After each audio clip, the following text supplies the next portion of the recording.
Transpod, le podcast des transports, de la logistique et de la mobilité décarbonée. Écrit, réalisé et produit par Nathalie Bureau du Colombier.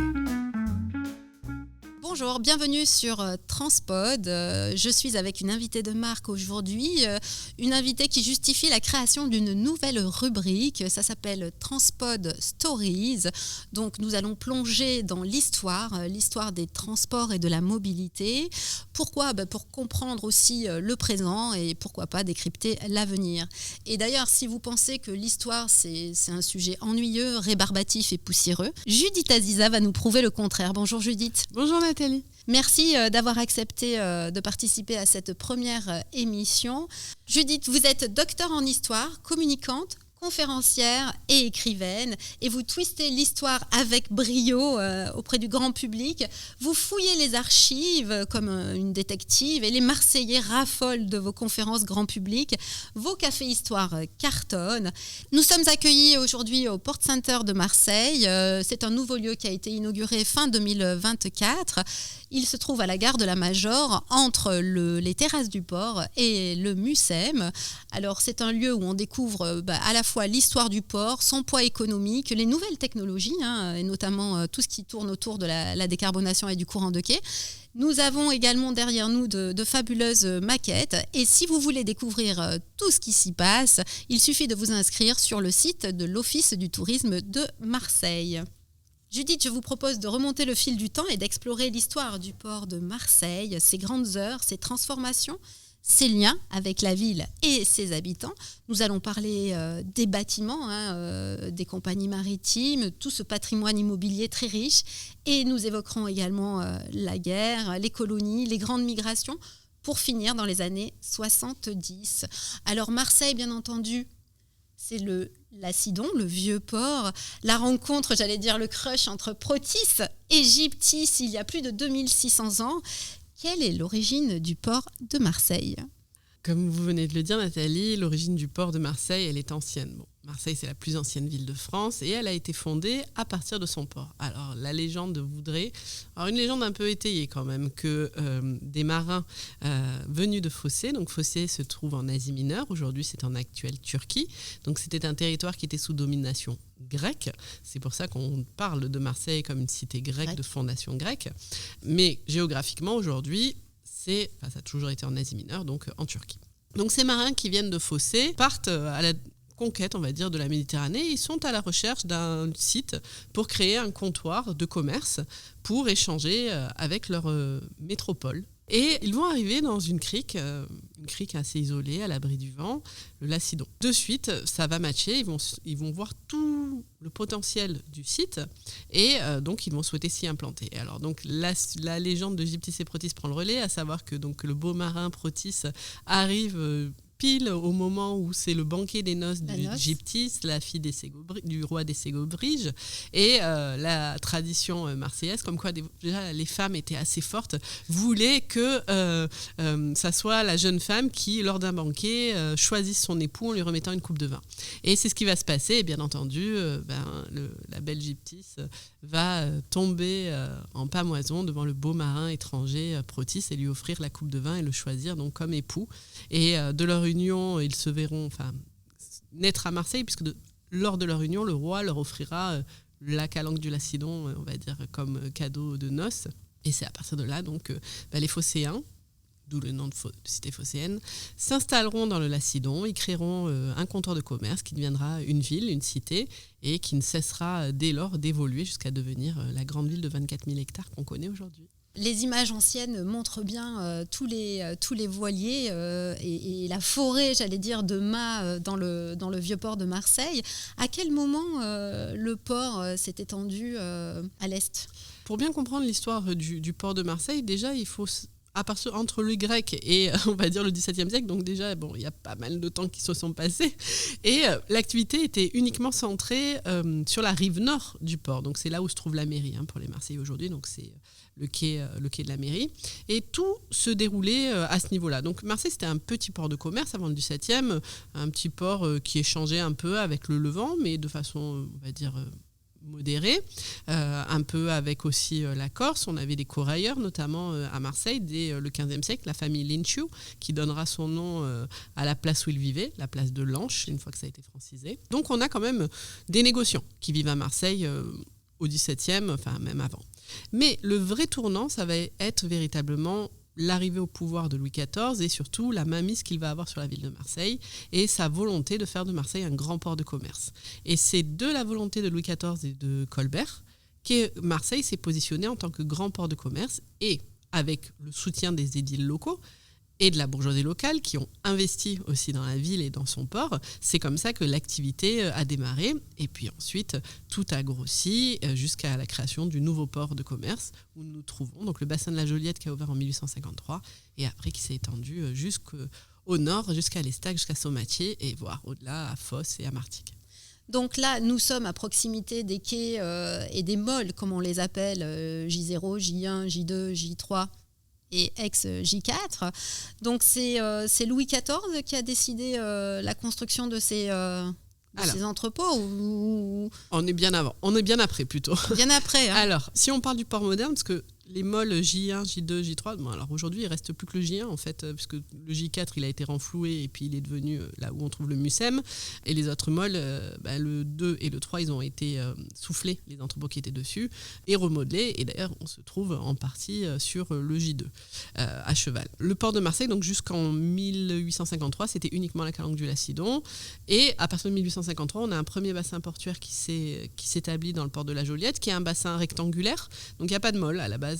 L'accostage se fait par l'arrière des bateaux avec tous les inconvénients que ça, c'est-à-dire pour la manutention, c'était compliqué. Et donc ça va rester comme ça jusqu'en 1927. 1927, le gouvernement décide qu'il est d'utilité publique de refondre l'armature du bassin initial de la Joliette et va décider de la création de 4 mols obliques, donc J1, J2, J3, J4, donc J comme Joliette, le quartier où ça se trouve. Et c'est sur ces mols, on va créer des hangars. Alors c'est même au-delà de ça, c'est que on a créé les hangars et après on a renfloué pour créer les mols. C'est assez fou en fait quand on voit les structures, la façon dont ça a été structuré. Il se trouve que en ce moment le J1 est en cours de réhabilitation et la DIM m'a demandé de travailler sur l'histoire, donc la DIM qui réhabilite le bâtiment m'a demandé de travailler sur l'histoire du site. Et donc j'ai eu l'occasion de voir comment en fait les J1, J2, J3 et J4 ont été construits. Et pour vous donner un ordre d'idée, J1, J2, en fait, c'est même J3, ce sont des grands chevalets en béton qui sont immergés à hauteur des quais, puisque tout ça est gagné sur la mer. Et une fois qu'on immerge les chevalets, on va créer la structure, on va poser dessus les structures métalliques des hangars, on pose les hangars dessus, et après on renfloue avec de la terre pour créer les mols. Donc ça veut dire qu'en fait, tout repose finalement sur les hangars. Et c'est pour ça aussi que ça a certainement été compliqué au moment de leur démolition parce que les fondations étaient assez profondes et surtout on est encore une fois sur des terrains qui ont été gagnés sur la mer. Là où on se trouve aujourd'hui, on aurait marché sur l'eau il y a 150 ans, enfin 200. Et Judith, ces fameux mols, ils étaient dédiés à l'accueil de tout type de navires ? Alors oui, en fait on est sur de la navigation mixte pendant un bon moment. Fret et passager donc. Exactement, donc fret et passager. Et donc le cas du J1, c'est que dès l'origine c'était à la fois une gare de passagers et une gare de marchandises. Néanmoins ce sont que des hangars de transit. Ils ont été pensés comme ça dans les années 30, c'est-à-dire que c'était pas de l'entreposage longue durée, c'était uniquement du transit de marchandises et avec une particularité, c'est qu'on avait des voies ferrées qui arrivaient au pied des hangars oui. Et qui permettaient donc un transbordement direct entre le bateau et les rails et puis après pour aller partout, y compris dans le nord. Et à l'arrière d'ailleurs se trouve l'ancienne consigne sanitaire qui est aujourd'hui le fameux musée Regard de Provence. Ça servait à quoi la consigne ? Alors, là, une histoire un peu particulière parce que la consigne sanitaire, donc, c'est un bâtiment post-Seconde Guerre mondiale. Ce bâtiment, à la base, il était dédié au contrôle sanitaire des passagers avec une spécificité. C'était surtout les navires qui venaient d'Extrême-Orient et qui étaient susceptibles d'être porteurs les gens étaient susceptibles d'être porteurs de la fièvre jaune ou de maladies tropicales. Et donc, l'idée, c'était de créer un centre d'examen pour les examiner, pour voir comment... s'ils n'étaient pas malades à arriver, sur le modèle de ce qui avait été fait dès le XVIIe avec les bureaux de la santé dont les bureaux de la consigne sanitaire d'ailleurs se trouvent encore sur le port de Marseille, sur le Lacidon pour le coup. Et puis on a eu beaucoup de mesures de protection des populations qui ont été mises en place à partir du XVIIe siècle à Marseille. Peut-être que le plus emblématique, ça a été la mise en place de Lazaret. Donc on a eu une première infirmerie. Alors même ça, je vous parle de ça dès le XVIe siècle, on avait déjà des vieilles infirmeries, même 15e je pense que c'était, dans le centre-ville, donc un lieu où on mettait en quarantaine les gens. Et puis après, ça a grossi, le trafic aidant. On les a déplacés dans l'Anse des Catalans. C'est la tour Paul qu'on connaît aujourd'hui, qui est le dernier vestige de ces infirmeries. Et puis en 1663, quand on construit le fort Saint-Nicolas, enfin quand Louis XIV fait construire le fort Saint-Nicolas, le gouverneur du fort estime que ce lieu de quarantaine est trop près sur les garnisons. Et donc on va déménager encore le lieu de quarantaine à Arinques, donc pas loin de là où nous nous trouvons, là où il y a la tour CMA, enfin un peu avant, entre les docks et la tour CMA, on va dire vers le Remède Center, vers le silo. Et on va déménager les infirmeries qui vont prendre donc le nom qu'on connaît, c'est-à-dire le Lazaret d'Arinques, où on centralisera toutes les personnes susceptibles d'être porteuses de maladies qui venaient par la mer. Donc ça, ça va rester en l'état jusqu'aux années 1830, puisque après, quand on crée le port de commerce, on a besoin des terrains où se trouve le Lazaret. Donc on le ferme. Et entre-temps, on avait construit l'hôpital Caroline au Frioul en 1833. Donc ça tombe bien. En 1849, on ferme le Lazaret d'Arinques. Et puis là, les structures de quarantaine sont censées être rapatriées au Frioul. Sauf qu'on est dans une période au niveau politique de volonté de libre-échange, de faciliter les échanges, notamment avec l'Algérie qui vient d'être colonisée, donc 1840. Et l'idée, c'est d'alléger, d'assouplir les mesures de protection face aux maladies. Et c'est ce qui va être fait, c'est-à-dire qu'au final, l'hôpital Caroline va très peu servir. Donc il y aura très peu de gens qui seront mis en quarantaine à partir de la seconde moitié, on va dire le dernier tiers du 19e siècle. Donc ce sont des lieux qui ne vont pas forcément servir. Et puis ça ressurgit quand même après la Seconde Guerre mondiale. Et donc la création de la consigne par Fernand Pouillon. Et donc toutes ces mesures et toutes ces installations n'ont pas empêché l'arrivée de la peste à Marseille en tout cas. Ah oui, justement, c'est le problème. Si, ça aurait dû les empêcher si on avait respecté la loi. Mais le fait est qu'il y a beaucoup de gens qui sont passés outre pour des intérêts commerciaux, très clairement. Donc en fait, quand le grand Saint-Antoine qui arrive de Syrie où la peste sévit arrive dans le port de Marseille, il est censé présenter un document et ce document, c'est ce qu'on appelle une patente. La patente, elle peut être soit nette, soit brute, soit soupçonnée, en gros, en fonction de l'état sanitaire à bord. Soit tout le monde va bien, soit il y a un peu des malades, soit tout le monde est en train de mourir. C'est pour la faire rapidement. Et donc, en fait, quand il arrive à Marseille, il sait que si le commandant, donc Jean-Baptiste Chateau, sait que s'il arrive à Marseille comme ça, tout va être brûlé, en fait, parce qu'il sait que... Il le sait. Donc, il va s'arrêter un peu avant je crois que c'est pas loin de Toulon. Il fait prévenir les négociants qui ont payé pour les cargaisons qu'ils ramènent. Ouais. Et il se trouve qu'un des négociants, c'est un des échevins, donc un des membres du conseil municipal de la ville. Donc quelqu'un de très influent. Et donc il va s'arranger pour faire falsifier le document, donc la patente, qui à la base disait que il avait des gens en train de mourir à bord et qu'il était très dangereux. Donc ça, il va faire falsifier le document. Et puis il arrive à Marseille, il présente son document falsifié, on lui dit ok, mesure standard, pas légère, mais mesure standard, quoi. Il n'y a pas de protection. Donc on envoie l'équipage au Frioul avec le bateau et les marchandises et les passagers au Lazaret d'Arinques, là où ils devaient aller. Sauf que bien sûr, une fois n'est pas coutume, les marchandises, le Lazaret était étanche, donc les marchandises qui étaient contaminées par des puces, puisque c'est le vecteur du bacille de Yersin. En gros, ce sont des puces qui sont dans les ballots de soie qui sortent, des ballots de tissu qui sortent et qui vont piquer et qui vont être des vecteurs de la peste, puisque ça se transmet par piqûre. Ces ballots de tissu qui sont contaminés vont être sortis en contrebande du Lazaret, puis vont faire leur première victime dans la ville. Donc, en soi, il y avait des mesures légales qui étaient faites pour préserver les populations, mais ça n'a pas été respecté et voilà. Le résultat, c'est 40 000 morts, la moitié de la ville. Alors justement, Judith, vous parliez des négociants. Marseille était réputée au XIXe siècle justement pour la diversité de son négoce, des différentes matières. Ça peut être le savon, l'huile, le sucre. Quelle est l'importance justement de ces hommes d'affaires de l'époque sur l'activité maritime et sur la ville de Marseille ? Elle est majeure. Ce sont les négociants qui, dès le XVIIIe siècle, dès qu'en fait Louis XIV leur a donné le pouvoir, parce que Louis XIV a exclu des fonctions municipales les aristocrates. Et il a confié à la grande bourgeoisie les manettes de la ville. Sauf que qui était la grande bourgeoisie ? La grande bourgeoisie, c'était la grande bourgeoisie négociante. Et d'ailleurs, on parle souvent du 18e comme l'âge d'or des négociants. Et au 19e, ça se prolonge. Ce sont sur eux que repose une grande partie de la fortune de la ville. Alors, il y a eu des aléas, puisque la période révolutionnaire, la période de l'Empire de Napoléon Ier ont été catastrophiques pour Marseille, mais à partir de la Restauration, donc le retour sur le trône de Louis XVIII, puis Charles X, et ensuite Louis-Philippe, avec l'intermède de la Deuxième République, tout ça fait que les négociants vont monter en puissance. Ils vont s'enrichir, ils vont développer le commerce grâce aussi aux colonies qui sont gagnées par la France, conquises on va dire, puisque ce sont des véritables guerres territoriales qui sont menées parfois, pour avoir la mainmise sur des territoires outre-mer, notamment en Afrique et en Afrique du Nord. Et donc on va avoir des liens commerciaux très étroits qui vont s'établir avec les colonies. Marseille va devenir la porte de l'Orient, c'est le surnom qu'elle gagne, parce qu'en fait, elle devient la porte d'entrée et de sortie des produits en provenance et à destination des colonies. Et donc il y a des échanges qui vont se faire, et ces négociants, ils ont bien compris l'intérêt qu'ils avaient à investir dans la ville. Oui. Ces négociants ont très bien compris que s'ils voulaient développer leur activité, il fallait qu'ils investissent dans la ville. Et donc, il y a une sorte de contrat social qui va se mettre en place entre la ville, les autorités municipales, pas que municipales, étatiques aussi, et les grands négociants, à savoir que c'est un contrat gagnant-gagnant. C'est-à-dire que la ville, les autorités font tout pour faciliter les choses aux négociants, en créant des infrastructures, notamment le port où on se trouve, en investissant sur le port, en créant des quais, en créant des hangars, en facilitant les infrastructures, en urbanisant certains quartiers.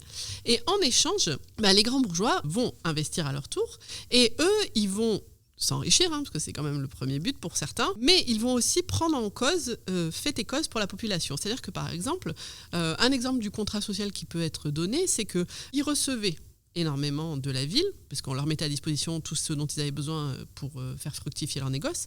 Et en échange, ils investissaient par exemple dans tout ce qui était assistance, structure d'assistance.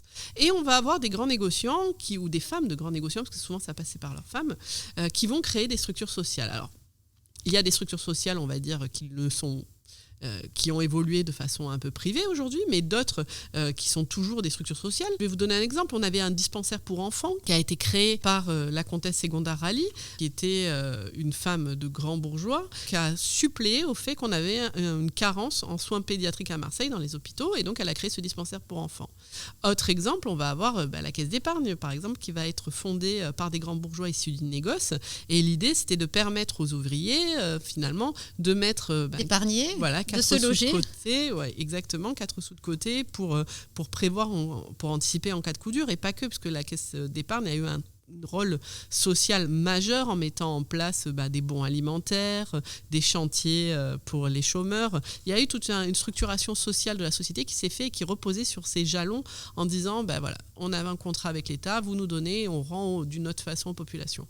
Et donc ça a permis à la société de se maintenir aussi à Marseille et d'évoluer. Certains de ces négociants deviennent armateurs, forcément, puisqu'il faut les transporter, ces marchandises. C'est toute l'expansion des compagnies maritimes. Alors, il y a la compagnie Freycinet, la compagnie de navigation mixte, la compagnie Paquet et bien entendu la compagnie générale transatlantique. Quel a été l'impact justement de ces grandes compagnies maritimes sur les bâtiments et l'architecture de la ville de Marseille ? Il a été majeur dans la mesure où ces grandes entreprises ont structuré le paysage du port pour beaucoup. Déjà, elles ont investi dans la création de hangars, d'entrepôts. Si on parle de la compagnie générale transatlantique, par exemple, aujourd'hui, on connaît son bâtiment emblématique qui se trouve pas loin de là où on est, qui est surnommé le Castel, en référence à son architecte Gaston Castel. Donc, c'était ses bureaux, mais auparavant, il y avait des entrepôts. La compagnie Paquet, qui est une autre grande compagnie de croisière, avait ses bureaux rue Sainte-Pauline. Donc, la rue Sainte-Pauline, c'est la rue Jean-François Lecas aujourd'hui. Et elle a surtout construit un bâtiment monumental, boulevard des Dames, donc juste en face quasiment de la compagnie transatlantique, avec des architectures art déco majestueuses. Donc on a des sièges de compagnies qui s'implantent à Marseille. On en a aussi sur la rue de la République, puisqu'on a aussi des armateurs qui se dispatchent.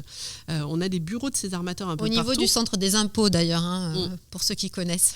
On a dans la ville aussi des bureaux où les gens vont pouvoir aller prendre leurs tickets. Donc on a des sites, si vous préférez, qui sont dédiés au commerce maritime, plus les hangars du port, plus les hangars où les passagers sont accueillis, plus les sièges des compagnies. Et donc tout ça fait qu'on a dans le quartier où nous nous trouvons, la Joliette, mais également à Reims, toute une partie de l'économie qui vit grâce à ces armateurs et en fait, ces armateurs ont façonné le paysage par leur activité. Alors pas que les armateurs, les industriels, puisqu'il ne faut pas oublier que si on avait besoin des armateurs pour vendre et pour transporter les produits, on avait aussi besoin des industriels pour les fabriquer. Et donc on va avoir dans ce quartier une zone industrielle-portuaire de premier ordre, avec des liens très étroits entre le commerce maritime et l'industrie, et d'ailleurs des liens qui seront fatals au moment des crises économiques. Est-ce qu'on peut s'attarder 5 minutes, Judith, sur les fameux docks place de la Joliette qui ont été fondés par la compagnie des docks et le fameux Paulin Talabot. À quoi servaient-ils ? Alors, les docks de la Joliette ont été créés entre 1858 et 1864. Alors, j'insiste sur 64 parce que souvent, on trouve des dates assez perturbantes sur les réseaux sociaux. Non, c'est 64 la mise en service. Et ces docks, en leur temps, c'est le plus grand ensemble de docks d'Europe. Donc déjà, ils se trouvaient à Marseille. Pour vous donner un ordre d'idée, c'est le 3e chantier le plus cher de Marseille sur le Second Empire. C'est-à-dire que le premier, c'est la Major, le 2e, c'est la préfecture, et le 3e, ce sont les docks. Pourquoi ? Oui, c'est dire. Oui, parce que ce sont des bâtiments qui ont été faits entièrement avec des matériaux nobles, de la pierre, du verre, de la brique et du métal, de la fonte. Et on a ces docks, en fait, qui jusqu'en 1988 sont restés des entrepôts de stockage. Donc, on y stockait des marchandises. Il y avait des bureaux dans le premier bâtiment qui est l'hôtel de direction, mais dans les autres bâtiments, on trouvait uniquement du stockage et de toute marchandise. Ça pouvait être des ballots de tissu, des tonneaux, des sacs. Voilà. À partir de 1927, on y trouvera moins de céréales parce que la société des docks et entrepôts va créer le silo. Enfin, les 2 silos, parce qu'il y avait 2 silos à Reims, aujourd'hui il n'en reste plus qu'un. Et donc pour en revenir au dock, il a été créé effectivement par Paulin Talabot, qui était un polytechnicien, et avec le concours de l'architecte Gustave Desplaces, qui n'était pas leur coup d'essai, puisque leur première œuvre à Marseille, c'est la gare Saint-Charles. Parce que Paulin Talabot est l'instigateur du Paris-Lyon-Méditerranée, qui a fait arriver depuis Avignon le train à Marseille. Et donc, on parlait justement de cette société de manutention qui avait le monopole à l'époque. Et la manutention a évolué. On parle à l'époque des portefaix qui portaient directement les sacs de jute avec les marchandises. Et des porte-iris. Parce que du coup, on parle toujours des portefaix, qui sont les hommes, mais les porte-iris, qui étaient les femmes qui portaient également.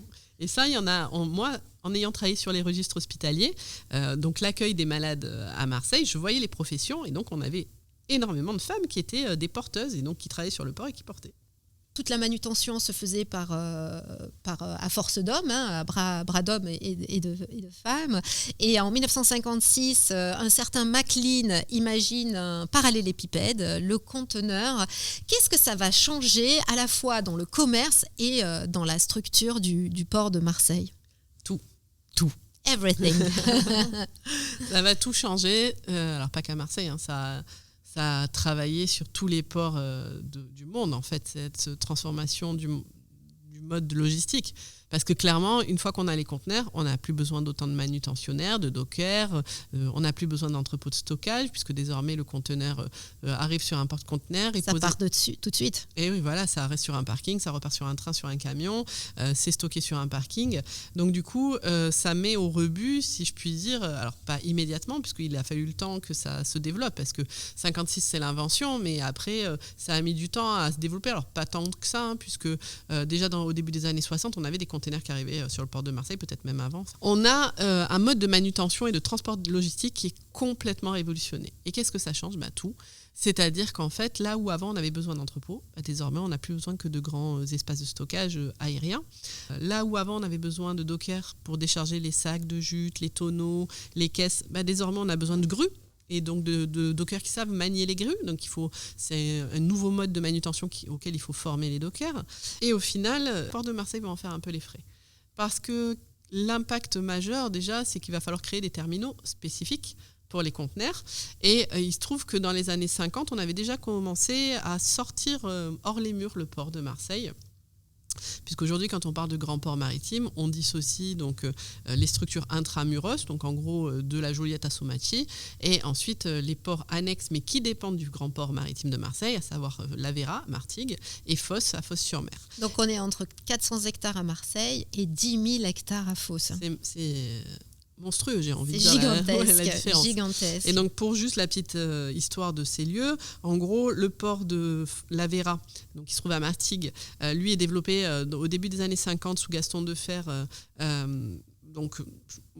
Au début des années 50, on développe des terminaux pour accueillir les supertankers, les pétroliers. Donc l'activité a commencé avec l'accueil des supertankers. Voilà. Et à Marseille, on avait du conteneur à Mourpiane.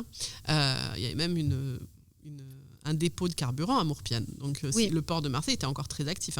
Et donc on commence à délocaliser un peu l'activité portuaire à l'Aveyras. Et puis, dans les années 68, il y a une volonté de faire du port de Marseille-Fos, de Marseille, un hub international à la hauteur de ce que représente Rotterdam. Et donc, on crée le port de Fos à Fos-sur-Mer. Donc, comme tu l'as dit, une surface monumentale avec un pôle sidérurgique qui est ajouté en 72. Donc, l'ouverture de l'inauguration de Fos, c'est 68. Et à partir de là, un développement de l'activité portuaire qui se fait finalement à l'extérieur de Marseille, et on va garder à Marseille le RoRo, pour Roll-on, roll-off. Voilà, donc le petit roulage, si on préfère. Donc, c'est-à-dire qu'on va délocaliser une grande partie des containers sur la gestion des containers sur Fos. On va garder quand même un peu au niveau de Mourpiane, quelques années, et même encore. Et au-delà de ça, on va se concentrer sur le petit roulage, donc dans les bassins marseillais, si je puis dire, et surtout sur le transit des passagers, puisque jusqu'à très récemment, et voire encore de façon ponctuelle, le port de la Joliette sert à l'embarquement des passagers, notamment des destinations du Maghreb et de la Corse. Et donc effectivement, ce sont les lignes courtes, les bassins est, et les lignes longues transocéaniques dans les bassins ouest. Je voudrais qu'on reparte un petit peu en arrière et que vous nous parliez de l'importance et de l'impact de la guerre 39-45 sur les infrastructures portuaires. Je pense par exemple à la base sous-marine allemande aujourd'hui qui est devenue un incroyable data center. Qu'est-ce qui s'est passé ? La Seconde Guerre mondiale, elle a été fatale pour le port de Marseille. Mais vraiment, c'est-à-dire qu'il y a des endroits qui ont été bombardés, mais disons que ça a pu être remodelé facilement. Tout est un bien grand mot. Mais à Marseille, il y a 2 sites qui ont été massacrés. Le premier, ce sont les quartiers du port près du Vieux-Port, qui ont été dynamités par les nazis en 1943 avec le soutien de l'État français, il faut le préciser, puisque Vichy a amplement soutenu cette destruction. Et la deuxième, c'est le port, qui a été... je ne trouve pas les mots tellement... on pourrait dire rasé, mais rasé, ça serait trop simple. Parce qu'en fait, c'était un champ de ruines. Pilonné. Oui, ça a été pilonné, ça a été bombardé. Parce que l'idée en fait, des nazis, c'était de détruire toutes les infrastructures pour pas qu'elles servent aux Alliés. Et donc, au moment de la libération de la ville, tout a été massacré. Je crois qu'il y avait... plus de 50 grues, entre 40 et 50 grues, il n'en restait plus qu'une en fonction. Les hangars ont tous été soit détruits complètement, soit éventrés. C'est le cas du J1 qui était éventré. Au milieu, il y avait une plaie béante. Donc il a été reconstruit. D'ailleurs, c'est assez drôle de voir qu'en 1947, quand on voit les photos, on voit bien qu'il y a un pansement qui a été apposé sur le toit du J1. Et en fait, tout le port est à reconstruire. Et à la sortie de la guerre, comme l'économie de la ville repose sur le port, ça va être la priorité. Et très rapidement, à mon sens, c'est assez rapide, le port va être reconstruit. Déjà, je vous le disais, là, en 1947, le J1 a été reconstruit. Ça veut dire que très vite, on a reconstruit les hangars, les mols. Et pour donner un chiffre, en 1950, le port avait retrouvé son niveau d'activité de 1938, donc juste avant la guerre. Donc finalement, la libération, c'est 1944. Et donc, le temps que c'était août 1944, donc le temps que tout soit mis en place, 1945, on commence les travaux 1945-1946. Et donc très rapidement, en fait, on reconstruit l'armature portuaire et on la modernise. Et cette base sous-marine allemande, alors, elle est incroyable. J'ai eu la chance de la visiter avant qu'elle devienne un data center avec des murs très très épais. Elle servait à quoi ? Alors elle n'a pas servi, en fait, c'était un projet que les nazis avaient de garage pour sous-marins. La base Martha, c'était son nom. Donc elle se trouve un peu plus haut que le Cap Janet. Si mon souvenir est bon, c'est l'ancien mall des abattoirs. Mais en tant qu'historienne, j'ai des repères différents. Aujourd'hui, elle se trouve juste à côté de la gare internationale. Voilà. Et donc, cette base, c'était une base pour ranger des sous-marins. Et elle n'a jamais été achevée, en fait. Néanmoins, c'est un véritable bunker, puisque effectivement, les murs sont en béton épais. Le but, c'était de protéger les sous-marins, mais elle n'a jamais fonctionné véritablement comme elle aurait dû, puisqu'elle n'a jamais été terminée. Et durant la guerre d'Algérie, cette fois, les dockers ont joué un rôle important, puisqu'à ce moment-là, ils ont refusé d'embarquer les armes et les munitions à bord des navires. Racontez-nous ce passage de l'histoire. Le rôle des dockers pendant la Seconde Guerre mondiale, il est très trouble. C'est pas un passé glorieux pour la profession de docker. Autant mettre les choses à plat dès le départ. Pourquoi ? Bon, les dockers étaient acquis de tradition, j'ai envie de dire, et en soi, avec l'extrême gauche, et notamment le Parti communiste, voire des partis un peu plus à gauche, et ce qui était cohérent en fait avec l'état d'esprit ouvrier, on va dire, et les ouvriers étaient traditionnellement acquis aux causes de l'extrême gauche, ce qui était un peu logique quand on connaît l'idéologie d'extrême gauche. Bref, donc ces dockers suivaient ce que le parti, en gros, leur transmettait comme information. Il faut se remettre dans le contexte de l'époque où les gens étaient très politisés aussi. Alors pas qu'ils le soient moins aujourd'hui, mais la politisation était vraiment omniprésente et on avait des canaux d'information qui étaient nettement plus réduits, parce que la presse, la radio, c'est tout. Dans les années 60, 50, puisque la guerre d'Algérie a commencé en 54. Et donc, le Parti communiste était farouchement opposé à la guerre d'Algérie et à la colonisation. Donc l'idée, c'était qu'il fallait rendre l'Algérie aux Algériens, enfin à ceux qui allaient devenir les Algériens, puisque à la base c'était une colonie depuis 1830, donc c'était ce qu'on appelait vulgairement des indigènes, donc des gens qui n'étaient pas français mais qui vivaient en territoire français, l'Algérie étant un département, enfin étant un territoire français découpé en départements. Bref, donc les dockers communistes étaient opposés à la colonisation. Et quand la guerre a commencé, eux, ils n'étaient pas pour le fait qu'on envoie des troupes et des appelés là-bas. Donc, ils ont ralenti le trafic de façon à ralentir le départ des troupes, le ravitaillement. Et il y avait des manifestations aussi qui étaient organisées devant le port, notamment par les femmes, d'appelés ou des Marseillais en fait, qui étaient opposés à la guerre d'Algérie. Et donc ça c'est déjà pendant la guerre, ils ont joué un rôle de ralentisseur en fait des départs, des flux. Et puis c'est surtout au moment de l'indépendance où, au regard de ce qu'on connaît maintenant et des travaux qui ont émergé, notamment les travaux de Jean-Jacques Jordi, qui est le spécialiste de l'histoire des rapatriés à Marseille, clairement, l'attitude des dockers a été plus qu'inhumaine, ce qui est assez paradoxal quand on s'affiche d'extrême gauche. Alors pourquoi inhumaine ? Très clairement, en fait, l'idée c'était de faire payer aux rapatriés la colonisation. Ils estimaient que les rapatriés étaient des riches bourgeois qui s'étaient engraissés sur le dos des indigènes algériens et que donc il fallait leur faire payer parce qu'il y avait une justice sociale. Sauf que ça, c'était l'idée qu'on leur avait transmise. Ils n'ont pas été plus bêtes ils ont été plus bêtes que choux parce qu'ils n'ont pas essayé d'aller plus loin que ce qu'on leur donnait. Et en l'occurrence, s'ils s'étaient penchés un peu sur la typologie des populations qui revenaient, ils se seraient aperçus que les grands bourgeois, les propriétaires, eux, ils étaient déjà partis depuis longtemps. Ils n'avaient pas attendu l'indépendance. Et ceux qui revenaient, en fait, c'est ceux qui n'avaient plus le choix. Qui avaient souvent tout laissé, c'était des petits commerçants, des artisans, des gens qui ont souvent tout perdu. Et le peu qu'ils avaient souvent, ils l'ont mis dans des cadres, dans des conteneurs, et ils ont essayé de le sauver. Sauf que ce qui s'est passé, c'est que quand les dockers ont vu ça, qu'est-ce qu'ils faisaient ? Ils s'amusaient soit à mettre les cadres, à les débarquer et à les mettre dans des endroits où ils savaient qu'ils allaient être abîmés. Soit clairement, Jean-Jacques Jordi a estimé qu'un quart des biens des rapatriés avaient été volés par les dockers. Donc ils les ont volés carrément, c'est-à-dire qu'ils se servaient dans les containers en estimant que c'était un juste retour des choses, que c'était des ouvriers, qu'ils avaient été exploités comme les Algériens avaient été exploités, donc il fallait se servir. Alors que je le répète, les gens qui ramenaient des affaires, en 62 qui sont arrivés dans le port de Marseille, c'était des gens de classe moyenne, voire des classes populaires. C'était pas les grands bourgeois, les grands propriétaires terriens. Et donc, qu'est-ce qui s'est passé ? Donc, ils leur ont volé leurs affaires. Ils se sont arrangés pour stocker les containers dans des endroits où les biens allaient pourrir. Et sinon, la dernière chose, et ça, c'est un témoignage qui est revenu plusieurs fois quand j'ai interviewé, quand j'ai mené une enquête sur l'histoire des rapatriés à Marseille.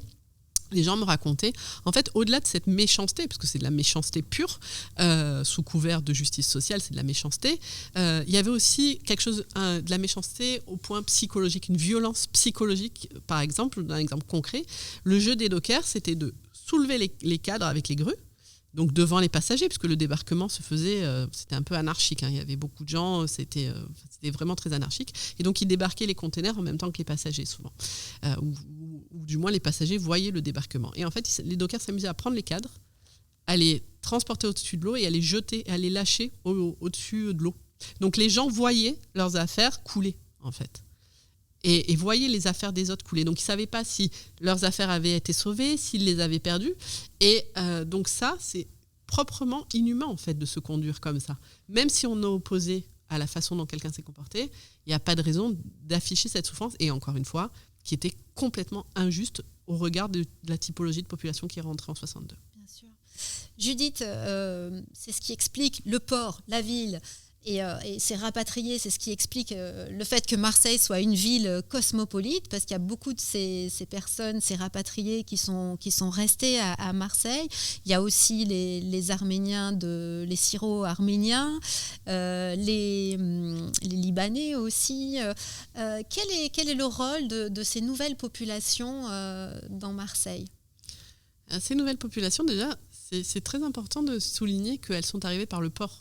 Et que justement, c'est le port qui a servi un peu de catalyseur par rapport à leur entrée dans la ville. Donc le premier contact que ces populations, je pense aux Arméniens qui sont arrivés en masse entre 1922 et 1927, je pense aussi pour le coup aux Français rapatriés d'Algérie qui sont arrivés en 62, voire même avant, parce qu'il y a eu la fin des protectorats au Maroc et en Tunisie en 56 avec une première vague de Français qui sont rentrés. Et donc, on a le premier contact avec Marseille, il se fait par le port et par la mer. Donc, ils arrivent dans cette ville, qui pour la plupart ne connaissent pas, et ils découvrent Marseille par son port. Et donc, déjà, on va dire que dans l'imaginaire collectif, le port, c'est le lieu d'accueil. C'est là où les gens se rassemblent, c'est là où ils arrivent, c'est là où ils vont passer la frontière entre finalement leur statut de passager et leur statut d'habitant, en fait. C'est à partir de là où, désormais, ils ne sont plus des passagers qui arrivent pour voyager, puisque c'est la destination finale, Marseille, quand c'est le cas, parce qu'il y a des gens qui sont repartis aussi. Mais Marseille, c'est le terminus, on va dire. Alors, pour beaucoup de gens n'aiment pas ça et de dire que Marseille est un terminus, mais pour le coup, ça a été le cas. Ça a été le terminus de nombreuses populations migrantes qui sont venus s'installer dans la ville et qui ont marqué la ville, puisque ces populations, elles s'y sont installées, elles ont créé des quartiers. Si on parle des Arméniens, les quartiers de Beaumont a été amplement structuré par des populations arméniennes. Après, on a aussi des grosses communautés à Saint-Antoine, on en a à Saint-Loup, à l'est et au nord, là où finalement, à Saint-Jérôme, c'est aussi un endroit majeur, puisqu'il y a carrément des rues qui portent le nom de sites arméniens, comme la rue Ararat, c'est en face de l'église de Saint-Jérôme, c'est assez important. Ces communautés, en fait, donc elles se regroupent, c'est le propre de l'homme de se regrouper en fonction des gens qu'on connaît, et donc effectivement elles vont marquer l'urbanisme, puisque pour les Arméniens ils vont construire beaucoup de petites maisons dans des quartiers se reconcentrant un peu en village. Pour les rapatriés, alors là c'est la politique de la ville en matière d'urbanisme et de bétonisation de Gaston Defferre avec la construction de toutes les cités dans les quartiers nord. On a une empreinte de ces immigrés arrivés par le port dans la ville. Donc il y a une véritable porosité avec le port, puisque ces immigrés, cette première génération d'immigrés, va travailler sur les quais, dans la réparation navale aussi. Alors le propre de ces immigrés, souvent, c'est que ils ont tout perdu, ils ont tout laissé quand ils sont partis, ou du moins ils arrivent avec un petit pactage. Certains ont réussi à avoir un peu des économies, mais donc il faut travailler vite. Marseille, jusqu'aux années 70, jusqu'aux crises économiques qui l'ont frappé de plein fouet, c'était une ville très dynamique sur le plan de l'emploi. C'était une ville qui était véritablement un poumon industriel, un poumon économique. Il y avait besoin de main-d'œuvre et d'ailleurs on est allé en chercher. Et on est allé en chercher d'ailleurs en Afrique du Nord notamment.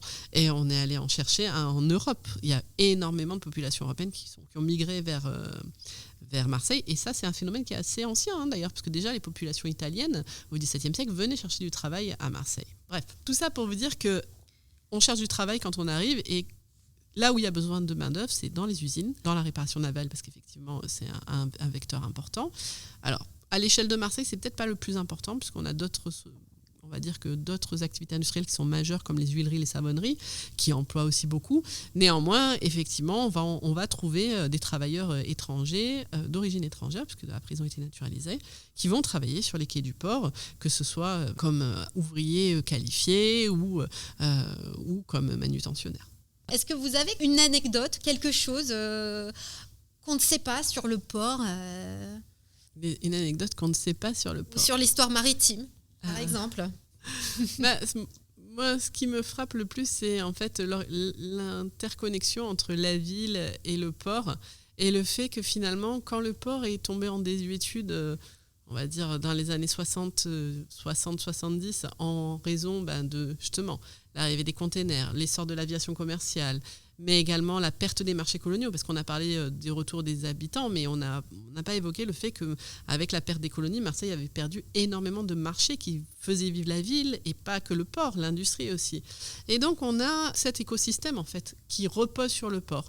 Et peut-être ce qui est le plus flagrant, alors c'est pas une anecdote très heureuse, mais on voit que dans les années 70, quand le commerce maritime décroît, que l'activité, avec un effet domino sur les industries qui ferment, donc des centaines de milliers de gens, parce qu'on n'est pas sur des milliers, on est sur des centaines de milliers de gens qui se retrouvent au chômage quand le trafic maritime est en chute libre, finalement Marseille perd de sa population. Et là, je crois qu'à ce moment-là, on comprend toute l'essence de la ville, à quel point elle repose sur son économie portuaire et à quel point son économie portuaire est majeure. Et le challenge justement de ces 30 dernières années, ça a véritablement été de trouver des leviers de développement annexes. C'est-à-dire qu'on a continué à travailler sur le port, puisque c'est toujours un vecteur important de l'activité maritime, l'activité économique de la ville. Mais il fallait diversifier cette économie qui, pendant très longtemps, a reposé quasiment uniquement sur les industries industrielles-portuaires. Et ce qui est intéressant, c'est bien ce que je disais au début, c'est que le passé explique aussi le présent et pourquoi pas l'avenir. C'est que Marseille, c'était la route de la soie, la route des épices. Et aujourd'hui, ces routes sont encore d'actualité. On en parlait avec la venue du Premier ministre indien pour positionner Marseille sur ses corridors commerciaux, y compris avec la Chine. On voit très bien que les câbles sous-marins aujourd'hui arrivent à Marseille et ils sont connectés à des milliards de personnes dans le monde entier. Donc finalement, l'histoire est un éternel recommencement, chère Judith. On dirait bien, oui. Ainsi s'achève cette émission, cette première Transpod Stories. Alors avant de terminer et de rendre l'antenne, je voulais rappeler au début de l'émission que vous étiez écrivaine, que vous avez publié quatre ouvrages sur l'histoire de Marseille du 19e siècle au 21e siècle. Voici le dernier, une histoire de Marseille en 90 lieux. Je pense qu'il y a des lieux maritimes. Oui, j'évoque notamment le Castel, justement, les compagnies de navigation, puis l'évolution du port de la Joliette, entre dans le tome 1+. Donc c'est aux éditions Gossens. Je voulais également parler, c'est vous d'ailleurs qui me l'avez conseillé, toujours aux éditions Gossens, Écumeurs des quais de Michel Peraldi et de Fabien Bartolotti. Alors là justement ça parle de grappinage et d'évaporation des marchandises, c'est passionnant. Encore merci au Port Center qui nous a accueillis pour cette émission toute particulière et je rappelle que vous pouvez le visiter tous les samedis. Il suffit de vous inscrire sur le site de l'Office du tourisme de Marseille. Merci beaucoup Judith Aziza. Merci Nathalie. J'espère que Transpod Stories, ça vous a plu. Si c'est le cas, n'hésitez pas à liker, à en parler autour de vous, à partager cette émission. Un grand merci pour votre écoute et transportez-vous bien.